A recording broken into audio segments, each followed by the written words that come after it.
5 महीने में ही डगमगा गई महागठबंधन की सरकार। लोगों ने कहा अब क्या करेंगे नीतीश कुमार। एक दूसरे से भिड़े नीतीश तेजस्वी के दल के नेता। बुल फाइट में बीजेपी बनी श्रोता।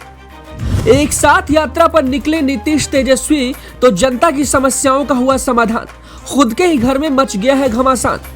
बिहार की राजनीति में जैसे उठापटक थमने का नाम नहीं ले रही। पहले रामचरितमानस पर बवाल, अब जेडीयू ने ही कर दिया शिक्षा मंत्री से सवाल। महज 5 महीने पहले यानी 9 अगस्त को बिहार में भाजपा को झटका देते हुए सीएम नीतीश कुमार ने महागठबंधन की सरकार बनाई थी।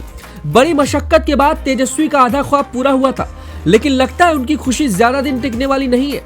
तो चलिए आपको बताते हैं कि आखिर पूरा माजरा क्या है। दरअसल बिहार के शिक्षा मंत्री के रामचरितमानस पर विवादित टिप्पणी करने पर पूरे देश में बवाल मचा हुआ है। कई दलों के नेता और कई लोगों तक ने बिहार सरकार से इस मंत्री को बर्खास्त कर उन पर कार्रवाई करने की बात कही है।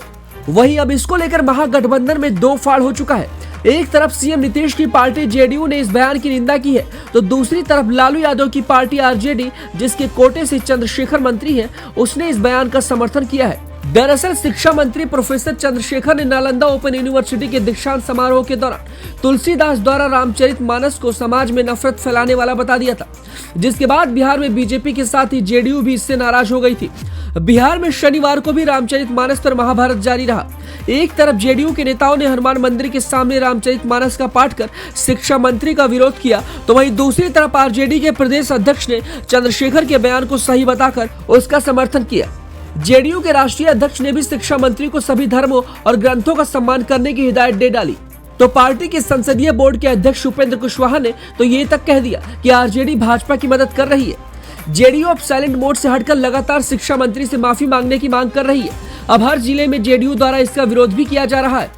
इस मामले में नीतीश कुमार भले ही खामोश हो, लेकिन उनके नेताओं ने अपनी नाराजगी जाहिर कर ऐलान जंग का बिगुल बजा दिया है। अब ये सियासी लड़ाई किसी से भी नहीं छिपी है।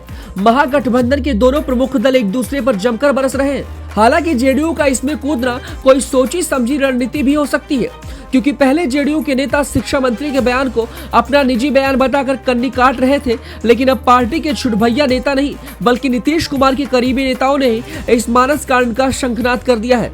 वहीं अब इन सबके बीच नीतीश तेजस्वी एक साथ समाधान यात्रा कर रहे हैं, लेकिन अपने ही घर में मचे घमासान को शांत करने का समाधान नहीं ढूंढ पा रहे।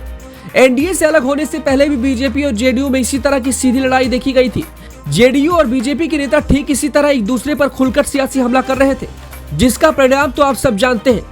अब ठीक वैसे ही मानस पर महागठबंधन में छिड़े सियासी कलेश की शुरुआत हो चुकी है। दोनों पार्टियों ने नहीं झुकने की कसम खाई है। अब जीत के इस जंग में किसकी जीत होगी और किसकी हार होगी, यानी कौन पीछे हटेगा, ये तो आने वाला वक्त बताएगा। क्या इस जुबानी जंग से महागठबंधन बिगड़ेगा? इन तस्वीरों को देखकर ऐसे कई सवाल सबके दिमाग में चल रहे हैं, जिसका जवाब तो समय पर ही मिलेगा। आपके मन में क्या सवाल है, हमें कमेंट कर जरूर बताएं।